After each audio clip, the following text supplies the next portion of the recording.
As doctors, clinicians, surgeons, we really just treat one patient individually, one at a time. If it's a disease process, we're treating that disease process. But again, we really can't make a huge impact in everyone all at once. We are working in a hospital system with industries, and these are businesses. So, in order to really expand whatever we want to work on, say, if it's a research interest or some endeavor that we want to have long lasting legacy or impact, we have to be business-like as well. And so we need to partner with those hospitals and industry, or be business-like ourselves, so that we can get those research or those interests across and have them long-lasting with a meaningful impact. You're listening to Clinical Investment Insider, where clinical leaders share how they moved from the bedside to the boardroom without abandoning their calling. Whether you're exploring your first healthcare investment, evaluating a board role, or ready to build capital that creates meaning, this episode is for you. Subscribe for weekly conversations with healthcare leaders building what lasts.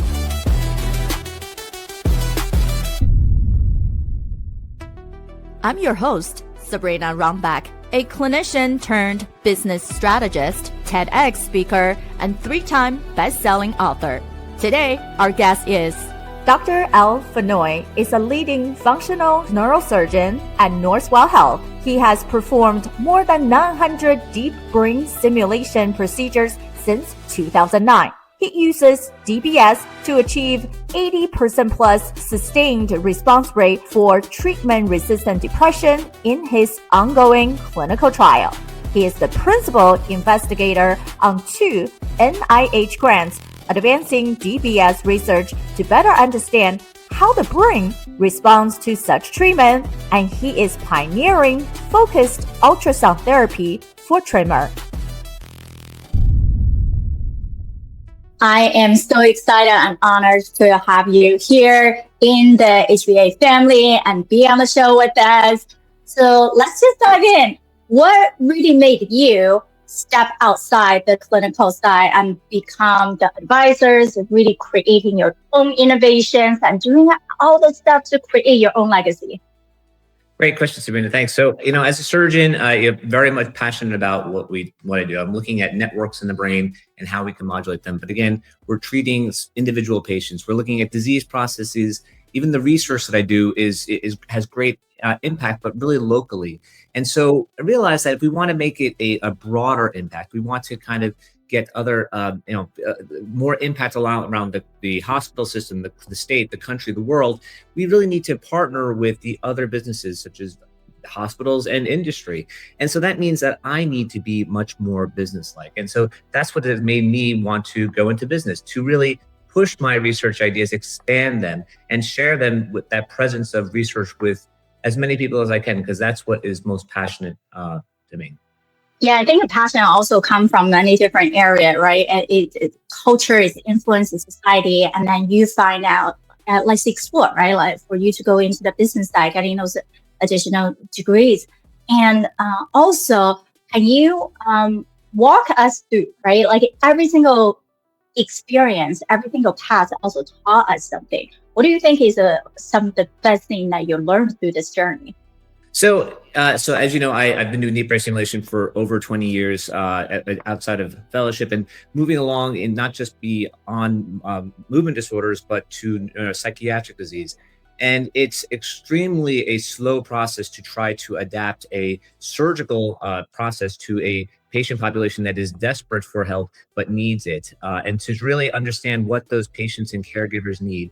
We have to also understand what hospitals and industries and insurance companies need. And so we have to understand both things, not as a surgeon and a patient, but also as a business partner. And so blending those entities together, that has what's taught me that I need to know all fronts in order for us to kind of work together to deliver the research we need to the masses. So that's kind of what been my learning point is. I have learned from the last 10 years in my clinical trial that we need to really understand the businesses to work with them so we can get the research ideas and the surgeries we need delivered to the patients.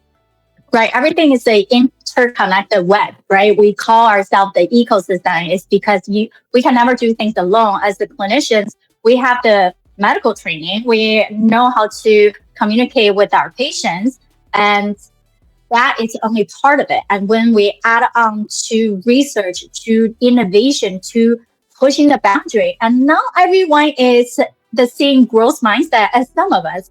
Therefore, how do we get other people's buy-in? That becomes the business sense of how could you create a sellable product, as well as getting the legal experts, the financial experts through to the hospital system to say, hey, we do need this. This is the reason for it. We may be saving you money, or maybe our patient doesn't have to bounce back as much, right? We have to be able to see other people's expertise to be able to get buy-in into research, creation, innovation. It's not just playing for the heck of building something new, right? There's always the impact behind it. And that's for all of us. We have our impact award every year, right? It's all about finding the most impactful solution in different sectors of our industry, and always being able to how do we push forward and not just, oh, I see problems, let's talk about problems, but where do we go from there, right?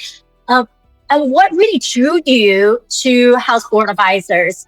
And what do you feel like is the difference between this ecosystem than any other networks or association that you've been with? First of all, I just love the exposure to the healthcare innovators and investors that I've met when I've gone to these events. It's been just fascinating sitting there in the back seat and seeing all these, great ideas just come across, and just the people just mingling with and about their ideas and how they've grown their small interests and broadened it and to make it really palpable and looking for investments so that it can be launched and make it very globally accessible. That is what is exciting.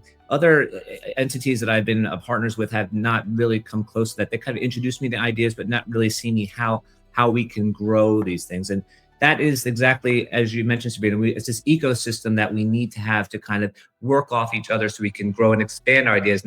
An idea by itself is great, but it goes nowhere unless you have it being able to be nurtured in the correct ecosystem to have it expand and make an impact.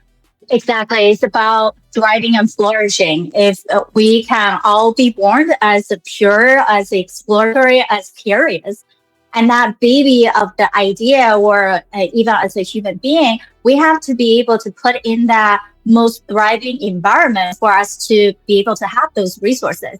And I think that's the thing, is how do we plug ourselves into the most resourceful environment, not just a lot of resource, but those intentional resource of be able to have that multidisciplinary connection. So where are you headed? Are you looking for more boardroom roles, advisory roles, investments? Where is it in your next phase?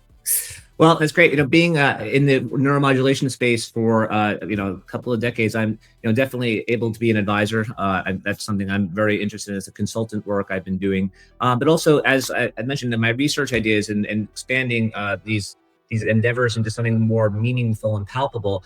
I really need exposure to industry investors who are interested in this space, who can then help we can cultivate this idea and grow it. So that it gets a lot more broadly applied and maybe even takes off. So those are that's the exposure I'm looking for. Great. And I think that nicely transition into the next question is that our community is large. And then just like how we run our mastermind, my guy is always saying, what is the one ask, right? How can we support you in your next phase of your journey? So what does that look like? I say the one ask is that I, really want, I need direction in making sure that the ideas that I have are valid, and I want them to be, I want this to grow in a way to make it meaningful for people, whether that be, introduction to investors, philanthropists. That's what I need. I need to have some type of expansion and I'm work partners that will believe in this idea to make it grow. Exactly. And I think that's the critical thing, is for people who are like you, already well established, you have the knowledge, right? More than 20 years in these areas, but we also needed to see who else can help us to get to the next level, right? It's that interconnection that we need. And it's never just one entity. Yes, even when money comes in, how do we use these funds to make sure we're meeting the next milestones? And once we meet these next milestones, how do we then take that even bigger, right? And then how do we talk about it? How do we get at not just one hospital system, and multiple, right? And then get the entire industry of mental health and neurodegenerative experts to all talk about these things that was possible. And I believe a lot of people do see what's coming up, and then it's just about giving them those tangible solutions to reduce the risk so they can all jump on board and be able to help. So I'm so excited to be able to be here and share these topics with you. And this is it, Dr. Al Fenoi, and we will have his resources and information in the show note. And this is a Clinical Investment Insider, where clinical insights meets strategic capital. I'm your host, Sabrina Rombach. Let's keep building what truly lasts. If our conversation resonated, share it with another clinician exploring what's next beyond practice. And if you want to explore what it looks like to invest with intention and advise with influence, visit healthboardadvisors.com to explore membership. We connect physician investors with vetted healthcare startups and match you with opportunities aligned to your expertise and goals, from seed to scale.